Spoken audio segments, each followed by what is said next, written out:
All right, guys, so it is a huge pleasure of mine to have worked out with him and now to get to know him on a deeper personal level. So right now, I'm with the one and only Rob Riches, and this guy is so humble. Me even saying that, he's like, oh, please. That's why it's a real joy for me to be able to sit here with him and just discuss things further, just ask questions that you guys at home want to know. And before we even throw it to Rob, I think this is really interesting. 7 years ago, he posted his first YouTube video. I'm going to say that one more time because I don't think people understand that. 7 years ago, Rob Riches posted his first workout video on YouTube. It was a chest and tricep workout. And guess what? He's still uploading consistently till this day. So, you know, just the YouTube platform appreciates him as, you know, just as a creator and as somebody who's dedicated and who just doesn't stop. So let's get right into it. I want Rob Riches to introduce himself and just tell the people what he's well known for. You know, what is he known for? What do people stop him for? And let's just put it over to Rob. Rob, what's going on, man? 7 years, really? Yeah, 7 years ago. We just shot another video today, so it's going strong. What am I known for? You know what? I've done a lot of things that I wanted to do.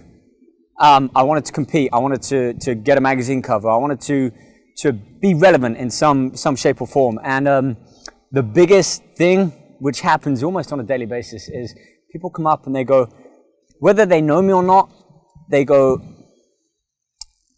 "You're that guy off YouTube, aren't you? What's your name?" And I normally say it, and they're like, "Oh, I saw this video or that video, or I watched this and it helped me do that." And that's the biggest, like, most humbling thing.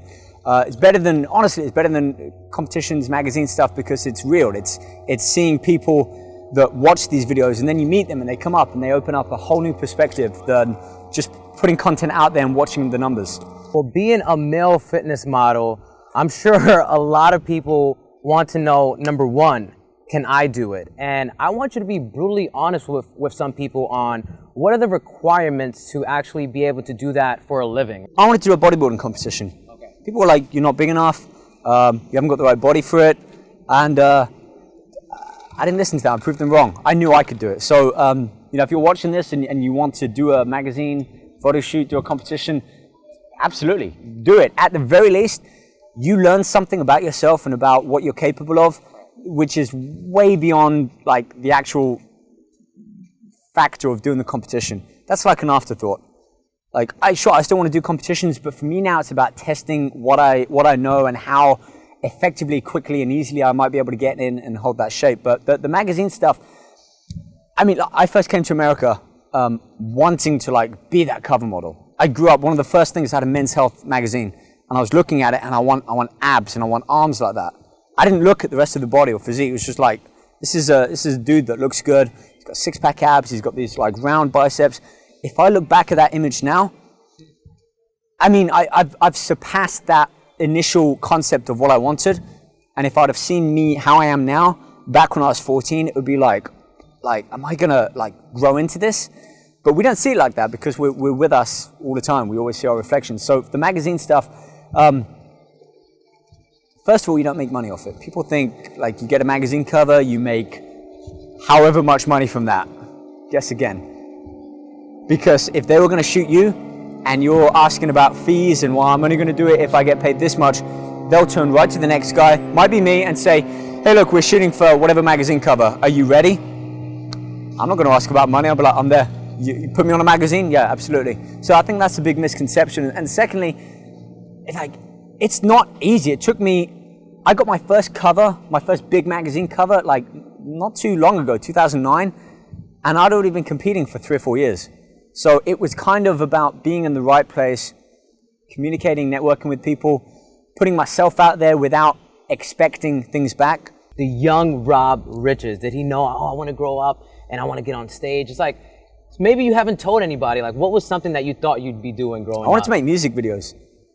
I'd be watching MTV and the likes and just wanting to be involved, but more the creative side. Like, a lot of people think I work in a gym or something. I haven't worked in a gym for, like, the past 12 years now, I think.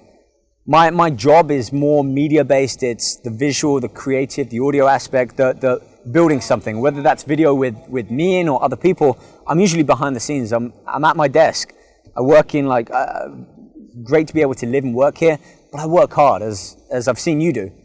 Like people just don't see that because I don't have the camera on me. It's like the camera's on me in the gym or doing something in the kitchen. And then there's the post-production side, the editing. I work with several other businesses and other kind of networks.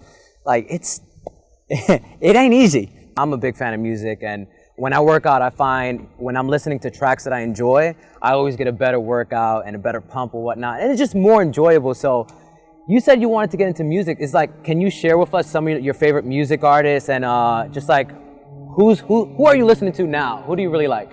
You know, I've still got a Notorious B.I.G. on CD in my car at the moment. Just for like, it's just easy. You turn it on. I always go to this like the Hypnotized song. And one of the videos that really got me interested was the Mo Money Mo Problems, where you see them. It was P Diddy, Puff Daddy, shot whoever he was back then, with Mace, M.A. $E, and they had this globe, the universal globe, with the yellow jumpsuits on, and they're like, and it was just, I was like, I want to make that. I don't want to be the person in that video, but I want to be calling the shots and make that. So that was probably the first video that I was like 97.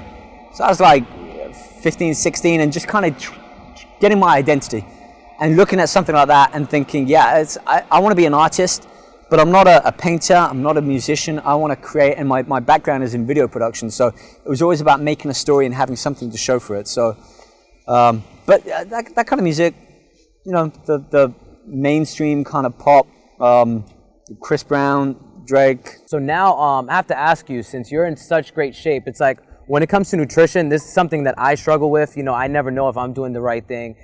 Nutrition is the hardest thing because you can't just tell someone eat this or eat like this. There's a much deeper understanding that needs to be kind of addressed. So the three things that I find with nutrition, consistency, portion sizing, and meal frequency. I'm sure many of us, we always wonder, am I allowed to have a cheat day? And sometimes I find that when I do have a cheat day, the next day I'm extra hard on myself. I'm working out really intensely. And you know what? Instead of doing one workout, I'm going to do 2 workouts. So what would you tell somebody who, you know, occasionally wants to maybe partake in alcohol? That's another question I get a lot of. Like, can I drink or can I have a cheat meal? Like, do you have any advice to tell people who are not even necessarily going on stage or not even professionals, just people who want a better physique for themselves? What would you tell them? When people are starting out into fitness, it's often all or nothing, which is great on one hand because it keeps them focused and it keeps them learning what they need to do. Right. Especially if you want to do a competition, there's no real place for alcohol. There's no place for bad food. But you shouldn't have that mindset 24/7, 365 days a year. I used to.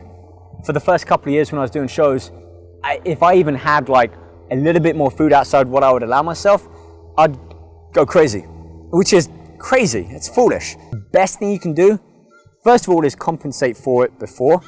Go have a workout, go lift some heavy weights, create a deficit, have a protein shake, go out and eat your food. The next day when you wake up, don't try and compensate for it. It's already been done. Your body's already stored it. If you've had a lot of calories and it started to store it as fat, doing 2 hours of cardio in the morning isn't going to get rid of that fat. In fact, it's going to deplete your muscle glycogen, it's going to lower your metabolic rate, and then of course what's going to happen, you're not going to eat as much throughout the day. It creates this wave. The body is like a constant wave. Every time you do something, there's a little effect from it. The best thing you can do is just to carry on as normal. Carry back on with your same diet. It's like a false start on the running blocks. Don't carry on running. If it's a false start, stop, go back, set yourself back up and be like, all right, the next day, I'm going to be perfect on my diet. What supplements you recommend for the people watching right here? They're trying to build muscle. What would you recommend for them? What do you take? What supplements? First of all, people think when they take a supplement to build muscle, that supplement is going to build muscle on them. It doesn't work that way. The only way you're going to build muscle is through hard work, overload, stressing the muscle out through weight training, and then recovery and good nutrition. You're not going to take a supplement and get big. That's probably the biggest pet peeve I have about supplements is people think, if I take this weight gainer, am I going to put 10 pounds of muscle on? It's like, no. You might get a little fat because there's 1,000 calories in that, and that's not good necessarily for you. Consistency and basic. I keep things real simple now. I've got my basic recovery kind of stacks, glutamine, branched chain amino acids. I'll mix up the type of protein. I'm a big fan of beef protein, egg protein. It's just a better fit for our bodies. Whey, and In the morning, I take a combination. It's like a fat burning stack. There's a lot of CLA, L-arginine, a little bit of caffeine, picoine in there. It's just keeps me focused when I'm doing cardio early in the morning, fasted, so that fat's being burned. A little bit of arginine before the gym, get good pumps, like a vasodilator. That's really it. It's just supplements that you can get from any health store, any good kind of wellness store. You know, they're basic single ingredients for the most part. Okay.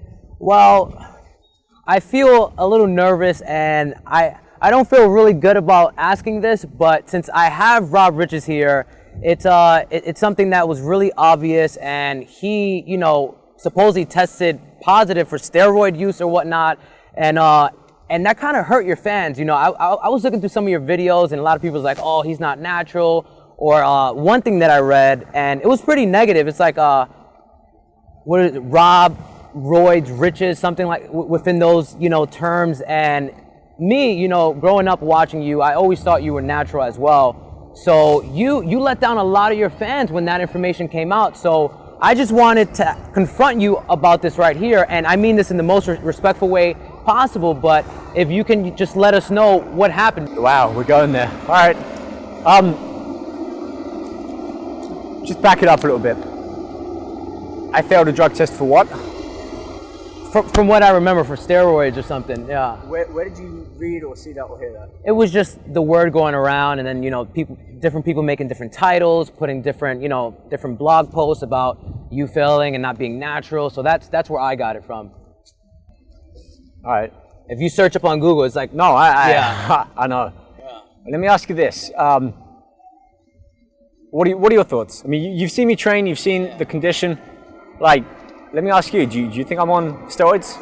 What I would say, it's really difficult because seeing you in the gym, you work really hard, you're extremely knowledgeable, so it makes sense that you would be natural. But then again, I can see it from somebody else, you know, who's been training all the time, who's dieting, who's following your instructions to the T, but they still don't have that physique that you have. So it's easy to say, yeah, man, he's not natural. The ingredient that I got flagged for was, it was in a pre-workout. I put the full post up on my website. You can go to Rob Riches Fitness, go to articles or other information, and there's the actual findings, the listings from the analytical data, and you can contact them. It's like you can see the exact ingredient that it was. I don't need to mention the name of which product it was in. They've got a lot of lawsuits against them. Just smart people, just go and find it out. You can search. It was in a pre-workout. It was a spiked ingredient. It's happened to numerous other athletes, certainly in Australia. A lot of stuff people don't know just because I didn't want to put out there. Like, this company actually contacted me after. They wanted me to take down the blog. Like, are you kidding me? Like, you spike a product, and I lost the title. I got banned from an organization for 6 months because of the failed drug test, which I can't fight. I failed a drug test. But it's the ingredient that it was for, which is the big thing here, not Anavar or any of these other drug-based substances that people are claiming. You ever experimented with something, maybe when you were younger, or maybe for 1 week, 1 month, just something that wasn't consistent, but you just experimented? Have you ever done that? Everyone thinks this. No, I've been offered it, and has it been a temptation? Yeah, when I've been younger, it was like the magic beans. If someone offers me this and they're like, you can get bigger, you'll put on 10 pounds of muscle. For a 20-something-year-old kid interested in bodybuilding, yeah. But no joke, this is where it started. When I first got into training and I was at school still, I'd come home and I'd have creatine in the cupboards, like my mum and dad's house. Protein, creatine, and my mum questioned me one day in the kitchen. She said something to the effect of, you better not be taking steroids. And she got this creatine thing out. And I had to explain to her, I'm like, Mum, this is a supplement. It's a single ingredient. You can buy it from a health store that you buy everything else from. It's creatine. And she said, she goes, promise me you won't take any steroids. And I made that promise. And I think that's why I value my health. And if people want to take steroids, it's up to them. Here's my way of doing it naturally. People can claim I'm not natural, but That's just their opinion. Link that article you told me about that's on your website. I'm gonna link it on, it's gonna be the first link in the description after his channel. So I want you guys to go check out his channel if you haven't already. But my last thing would be like, what do you want to be remembered for? Why is Rob Riches doing all this? I want to be the fitness guy that people can trust, respect, and get good information from. There's plenty of people. YouTube is filled with people who have many more views than me for whatever antics or how they're putting themselves out. Yeah, I want millions to see my videos, but I'm not just drumming for those views. Like, I'll do the videos how I want, with me, with the information I want, because at the very least, if someone's out talking to me and they go, hey, how do you do this, or what can I do for this? The first thing I say is, go to my YouTube channel and look at this playlist, and you'll see exactly how I eat, what I do. It's a directory for me. So to be remembered for, just something that worked for people. Yeah, let's keep it simple. If someone comes up in the gym, grocery store, wherever, movie theaters, it's happened in the middle of, like, out in the desert, it's happened as well. People come up and the greatest thing I can hear from them is for them to have seen something that I've put out, and don't get me wrong, it's not like I want them to come up and be like, oh, thank you, I saw this video, but just to come up and say, hey, like, I saw you on YouTube, I heard what you're saying about this exercise or this meal, and I followed it, and you're like, thanks, man. That makes my day. Thank you so much, buddy. Really appreciate it. Man, that was deep.